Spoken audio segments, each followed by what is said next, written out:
오늘로써 누가복음 말씀이 끝이 납니다. 부활하신 예수님께서 제자들을 만나 주셨습니다. 36절입니다. 이 말을 할 때에 예수께서 친히 그들 가운데 서서 이르시되 너희에게 평강이 있을지어다 하시니, 예수님께서 제자들 가운데 나타나셔서 이렇게 말씀하셨습니다. 너희에게 평강이 있을지어다. 지금 제자들의 마음에는 평강이 없는 거죠. 예수님께서 부활하셨다라는 이야기를 들었습니다. 그러나 여전히 예수님의 부활을 믿지 못했습니다.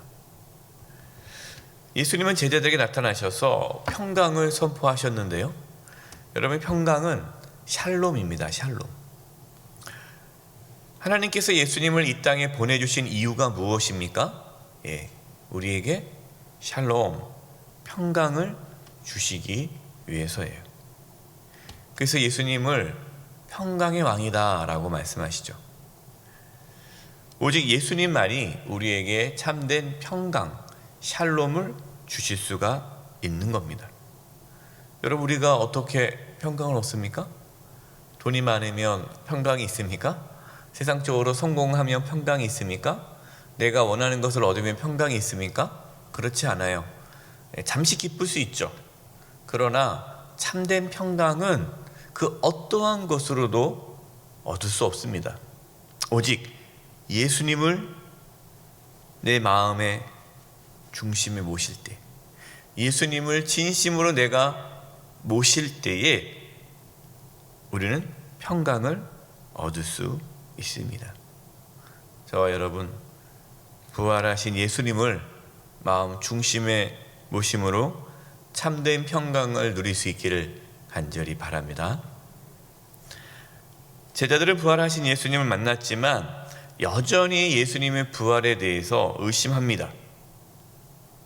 예수님의 영이 잠깐 나타난 것이 아닌가라고 생각한 거죠.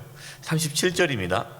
그들이 놀라고 무서워하여 그 보는 것을 영으로 생각하는지라. 그러니까 예수님의 육체가 아니라 예수님의 영이 오셨다라고 생각하는 거예요. 왜냐하면 도저히 예수님의 어떤 육체적인 부활을 믿을 수가 없었던 겁니다.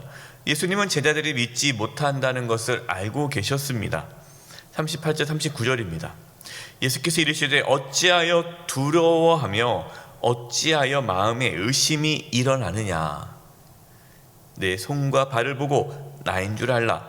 또 나를 만져보라. 영은 살과 뼈가 없으되 너희 보는 바와 같이 나는 있느니라. 예수님은 제자들의 그 의심을 드러내 주셨습니다. 제자들에게 예수님의 몸을 직접 만져보라라고 말씀하셨습니다. 예수님의 손과 발에는 못자국, 못 박힌 자국이 있었습니다. 예수님은 영의 부활이 아니라 육체의 부활을 하셨습니다. 제자들은 예수님의 그 상처난 손과 발, 옆구리를 보았지만 여전히 예수님의 부활을 믿지 못하고 놀라워했습니다. 그래서 예수님께서 뭐 먹을 것이 없느냐 그러자 제자들이 구운 생선 한 토막을 드리죠. 예수님께서는 제자들 앞에서 그 생선을 드시면서 예수님께서 부활하셨음을 보여주셨습니다. 그래도 제자들은 예수님의 부활을 믿지 못했습니다. 그러자 44절 45절입니다. 또 이르시되 내가 너희와 함께 있을 때에 너희에게 말한 바 곧 모세의 율법과 선지자의 글과 시편에 나를 가르쳐 기록된 모든 것이 이루어져야 하리라 한 말이 이것이라 하시고 이에 그들의 마음을 열어 성경을 깨닫게 하시고. 예수님께서는 그동안 3년 동안 제자들에게 하나님 말씀을 가르치셨습니다.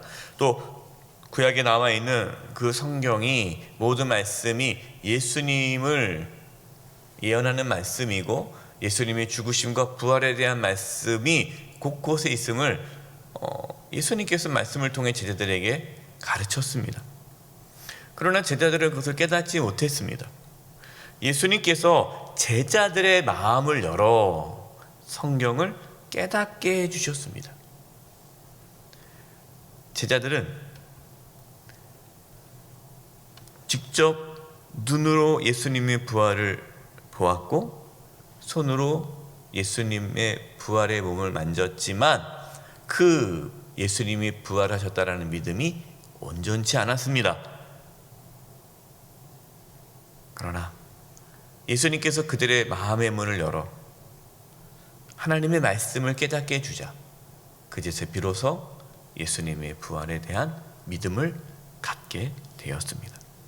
여러분, 제자들이 예수님의 부활을 믿을 수 있는 그 믿음의 근거가 무엇입니까? 말씀이라는 거예요. 말씀. 저와 여러분이 어떻게 예수님의 부활을 믿게 되었습니까? 여러분, 우리는 예수님의 부활을 눈으로 보지도 않았고 예수님의 부활하신 몸을 만지지도 않았습니다. 그러나 우리가 예수님의 부활을 믿을 수 있는 것은 하나님의 말씀을 통해서 믿게 된 거예요. 성령님께서 우리의 마음의 문을 열어주셔서 하나님의 말씀을 깨닫게 해주셨기 때문에 우리는 예수님의 부활을 믿게 된 것입니다. 여러분, 부활에 대한 믿음의 근거는 하나님의 말씀임을 깨달으시기 바랍니다. 기도하셔야 돼요. 하나님, 내 마음의 문을 열어주셔서 하나님의 말씀을 깨닫게 해주시고 정말 내가 하나님을, 예수님을 믿을 수 있는 그러한 믿음을 달라라고 기도하시기 바랍니다. 46절과 47절입니다. 또 이르시되 이같이 그리스도가 고난을 받고 제3일에 죽은 자 가운데서 살아날 걸과 또 그의 이름으로 죄사함을 받게 하는 회개가 예루살렘에서 시작하여 모든 족속에게 전파될 것이 기록되었으니 제자들은 하나님의 말씀을 통하여서 예수님의 죽으심과 부활이 사실임을 깨닫게 되었고 또 예수님의 이름으로 죄사함을 받게 하는 회개가 모든 족속에게 전파될 것을 말씀을 통해 알게 해주셨어요. 그러면서 뭐라고 말씀하십니까? 48절 49절 너희는 이 모든 일의 증인이라. 증인이라는 거예요. 이 모든 일이 뭡니까? 예수님의 죽으심과 부활하심, 그 죄사함의 은혜에 대한 증인이다. 볼지어다 49절입니다. 내가 내 아버지께서 약속하신 것을 너희에게 보내리니 너희는 위로부터 능력으로 입혀질 때까지 이 성에 머물라 하시니라. 여러분, 예수님은 우리에게 부활의 증인으로, 십자가의 증인으로 살아갈 것을 말씀하셨습니다. 여러분, 이것이 우리의 사명이죠. 여러분, 우리가 어떠한 직업이 있든지, 우리가 어떠한 상황에 있든지, 여러분, 우리가 이 땅에 살아가는 사명, 우리가 이 땅에서 어떤 일을 하며 살아가야 되느냐, 우리는 각자의 삶의 자리에서 예수님의 증인으로 살아야 돼요. 그런데 우리의 힘으로 예수님의 증인, 부활의 증인이 될 수 있습니까? 없다라는 거죠. 그래서 예수님께서는 하나님께서 약속하신 것, 성령이죠. 성령님이 너희들 가운데 임할 때까지, 성령의 능력이 너희들에게 입혀질 때까지 예루살렘 성에 머물라 라고 말씀하셨습니다. 여러분, 우리의 힘으로 예수님의 증인 될 수 없습니다. 성령이 우리 가운데 임하셔야, 성령의 능력이 임해야 우리는 부활의 증인으로 살아갈 수가 있습니다. 그래서 우리는 성령의 충만함을 구해야 돼요. 하나님, 오늘도 성령의 충만함 가운데 살게 해주셔서 부활의 증인으로 살게 해주세요라고 기도하셔야 됩니다. 51절에서 53절입니다. 축복하실 때에 그들을 떠나 하늘로 올려주시니 그들이 그에게 경배하고 큰 기쁨으로 예루살렘에 돌아가 늘 성전에서 하나님을 찬송하니라. 예수님께서 부활하신 후 40일 동안 제자들과 함께 계셔서 말씀을 계속해서 전해주셨습니다. 그리고 이제 제자들이 보는 앞에서 하늘로 올라가셨습니다. 예수님이 승천하신 후 제자들의 모습이 어떻게 되었습니까? 큰 기쁨으로 예루살렘으로 돌아와 하나님을 늘 찬송했다라는 거예요. 그 전에 부활하신 예수님을 만나기 전에 제자들의 모습은 어땠습니까? 늘 두려워하여 걱정하고 근심하여 있었잖아요. 여러분, 제자들의 환경, 상황이 바뀌었습니까? 하나도 안 바뀌었어요. 똑같아요.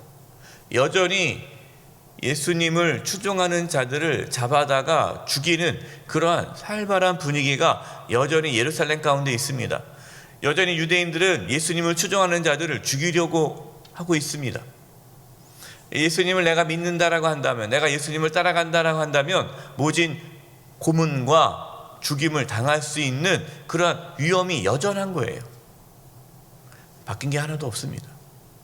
여전히 가난해야 되고, 여전히 고통을 당해야 되고, 여전히 위험 속에 살아야 됩니다.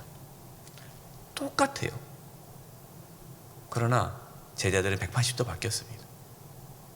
기쁨이 충만했고, 부활의 소망이 있었고, 하나님을 찬양했습니다. 여러분, 우리가 이 땅에서 어떠한 삶의 변화가 있어야, 뭐 건강해져야, 물질의 축복이 있어야, 자녀가 잘 되어야, 내 상황이 좋아져야 하나님을 찬양하고 기뻐하고 살아가는 것이 아닙니다. 여러분, 우리의 기쁨의 근거가 우리의 환경에 있지 않아요. 여러분, 그렇다면 그분은 예수님을 믿지 않은 거예요.